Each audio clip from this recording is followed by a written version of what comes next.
Lord. I know them and they follow me.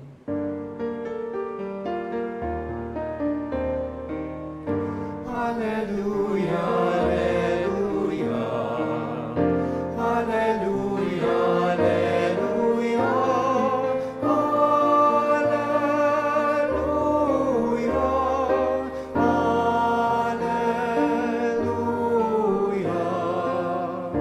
hallelujah, hallelujah.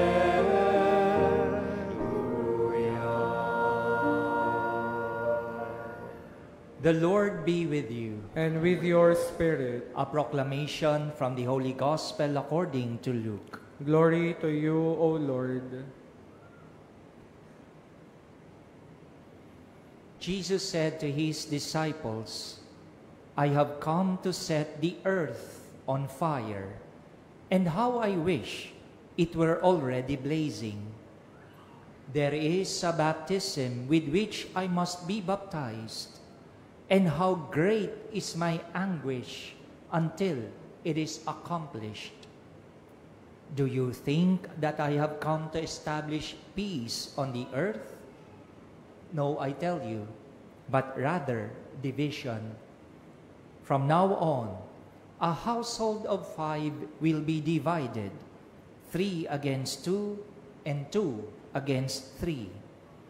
A father will be divided against his son, and a son against his father, a mother against her daughter, and a daughter against her mother, a mother-in-law against her daughter-in-law, and a daughter-in-law against her mother-in-law.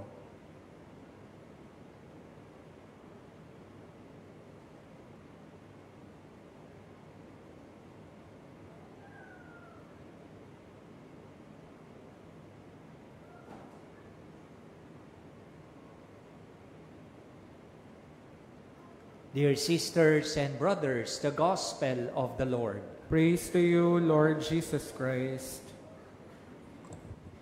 Good afternoon, sisters and brothers. May I ask you this question at the beginning of our reflection? At this moment in your life, what is your greatest struggle?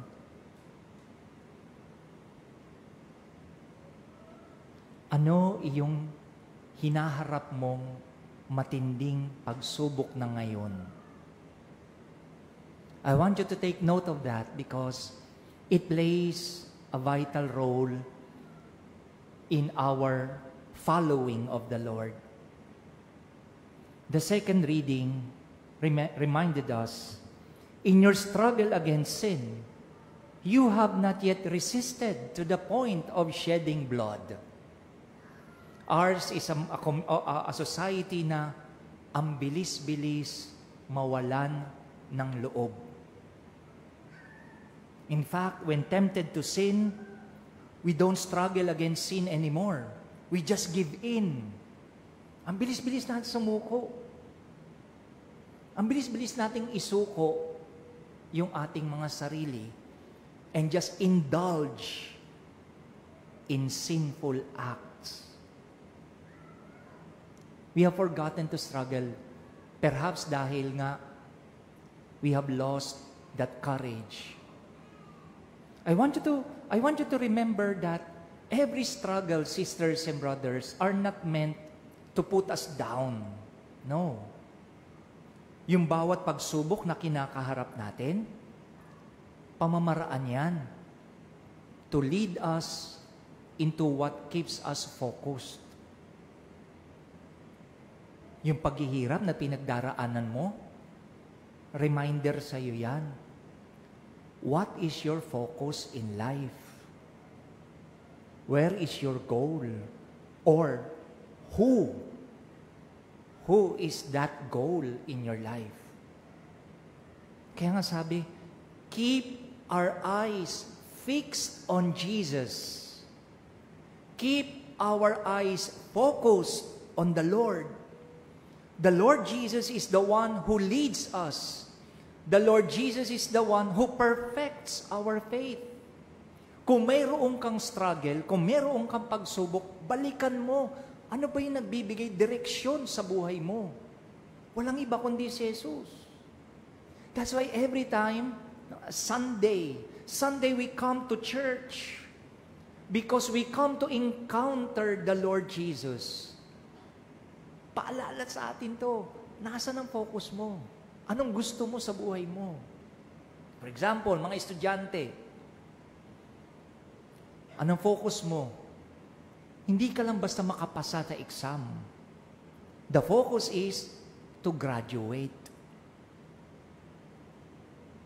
Kasi kung hihinto ka ron sa exam lang, mapapagod ka. You look forward to that one day receiving that diploma. Sa mga mag-asawa, what's your goal in your married life? Hindi ba kaya ka nag-asawa because you want to become the best of what it means to become a husband or wife? To become the best father or mother that you can for your children? That's why you put effort. Nagsisikap ka. Nagsisikap pa para sa pagsasama ninyong mag-asawa. Ang problema lang, minsan hindi na kayo nag-uusap. You lose sight of the love that you have for each other. You start to give up. Mas nakikita mo na yung kapintasan ng asawa mo. Mas nakikita mo yung kapintasan at kakulangan ng partner mo. You have lost sight of that goal to become good for the other. Mga anak, hindi ba't ang goal din naman natin is that to become the best child for our parents? Pero dahil minsan, nakakalimutan natin yon, ang focus na natin kung ano lang yung gadgets na mayroon tayo, kung ano lang yung comfort na mayroon tayo. Children, have you asked your parents how are they? Every time they wake up and go to work. Mga anak, maganda rin minsan tanungin mo rin yung tatay at nanay mo, Ma, Pa, musta ka? O even yung mga magulang. When was the last time that you had a heart-to-heart talk with your children? We just came from the Jubilee of Youth in Rome. And one event na mayroon doon is that to explain to the young people about their struggles in life. You know what struck me in that conference is that how the young people are hurting nowadays. Whether Asian, European, or Americans, youth all over the world, dito sa atin nagsisimula na yon, yung ganong phenomenon, that the young people nowadays are searching for models. Wala nang father figure ang mga kabataan ngayon. Wala nang mother figure. Wala nang model ng leadership. Everything just crumbles slowly. So much so na yung hurt ng mga kabataan, they just express it through their world. Ano ba yung mundo nila ngayon? Gadgets. Very impersonal. They are in this world, at least dito, they feel safe. They feel they are regarded kasi may naa-achieve sila. Medyo delikado na yun. Mga anak, once in a while, put down your gadgets and look, encounter each other. Mag-usap, makipag-usap kayo. Pansinin ninyo ngayon, kahit mga bata, nasa AI na. This is the challenge nowadays.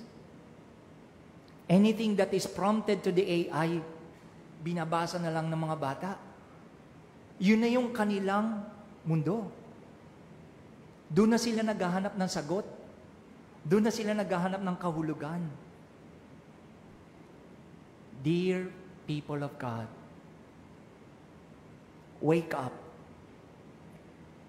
Find your focus once again. The struggles in life can be understood only in the person of Jesus. Our struggles in life can be only understood in the love of the Lord Jesus. Kapag binalikan natin yung pagkakataon na tayo minahal ng Diyos, kapag binalikan mo yung katotohanan na ang Diyos ang tumawag sa iyo sa pagkakataong ito, kapag binalikan mo yung katotohanan na ang Diyos ang siyang buhay mo, only then that your struggle will have meaning. Because only in the Lord Jesus can we find our fulfillment. Dear sisters and brothers, no matter what the struggle is, do not lose heart. Go back to that focus. None other than Jesus.